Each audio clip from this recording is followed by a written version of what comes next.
మరి జక్కయ్యకి చూపించిన దర్శనం. పిల్లరా, దేవుడు ఎవరికైనా చూపిస్తాడు. చూపించిన దేవుడైతే కాదు, జరగవలసింది జరిపించుచున్నది కూడా ఆయనకి ఒకరు ఇద్దరు ముగ్గురు చూపించాక దాన్ని ఆ కార్యం జరిపిస్తాడు. నమ్మకం.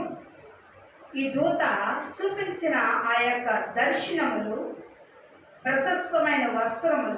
ఎక్కడికి వెళ్ళమంది? నువ్వు మందిరంలోకి వెళ్ళు, యెరూషలేము మందిరంలోకి వెళ్ళు. చూసారా, మందిరము కట్టాలని జక్కయ్యతో దేవుడు చెప్పాడు. జక్కయ్య చూస్తూ ఉండగా దూత చేయబోయే కార్యమని చూపిస్తూ ఉంది.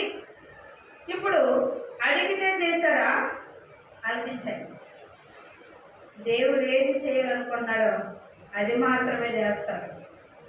ఆయన ఉద్దేశాలు, అందుకే నా ఊహ లాంటి ఊహ నీది కాదు, నా తలంపు లాంటి తలంపులు నీవు కావు. నేను నరుడు కాను అన్నాడా లేదా? నేను నరుడు కాను అంటారు. దేవుడి దగ్గర ఉన్నప్పుడు కూడా భయభక్తులు కలిగి ఉండాలి. చూడండి, ఇక్కడ ఏమన్నా తెలుసా? ఆయన చూపించినప్పుడే కాదు, అక్కడ పనివారిని కూడా మందిరంలో పంపిస్తారన్నాడు. అయ్యా ఎవరు లేదయ్యా, ఎలాగయ్యా? ఎప్పుడు అనుకుంది పేర్లు ఎప్పుడు రాకమయ్యా? మంచి యంత్రవస్త్రములను దానిని చిక్కువను పని చెయ్యవాడును నేను, ఇదే సైన్యం అధిపతి యెహోవాకు.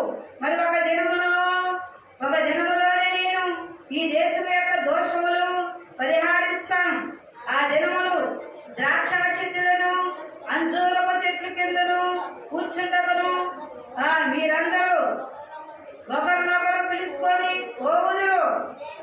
ఇదే సైన్యం అధిపతులకు యెహోవాకు. చూడండి, నేను నిజమైన ద్రాక్షవల్లి. ఎక్కడ తీసుకొస్తానంటారు? ఆ చెట్ల కింద కూర్చోడే. ఇదేమైందంటే ప్రియులారా, మందిరం. ఎవరున్నారు ఇక్కడ? నిజమైన ద్రాక్షవల్లి ఉన్నది.